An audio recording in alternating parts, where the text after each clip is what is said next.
పూరా local. Phone ట్యాంపింగ్ కేసులో task force మాజీ డీజీపీ రాధాకిషన్ రావుకు పోలీస్ కస్టడీ ముగిసింది. ఉదయం గాంధీ ఆసుపత్రిలో వైద్య పరీక్షలు పూర్తి చేసి నాంపల్లి కోర్టులో హాజరుపరిచారు.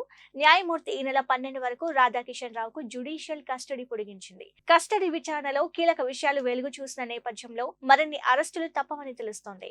అయితే అవి రాజకీయ పరమైనవా లేదా అధికారులకు సంబంధించినవా ఇవాళ క్లారిటీ రానున్నట్లు సమాచారం. ఈ కేసు తీవ్రతను దృష్టిలో ఉంచుకొని ప్రభుత్వం ప్రత్యేక సిపిలను నియమించే అవకాశం ఉంది. దీనికోసం సీనియర్ న్యాయవాదుల పేర్లను పరిశీలిస్తున్నారు. రాధాకిషన్ రావు జైల్లో లైబ్రరీకి వెళ్లేందుకు అనుమతి ఇవ్వాలని కోర్టు న్యాయమూర్తిని కోరగా అనుమతి లభించింది.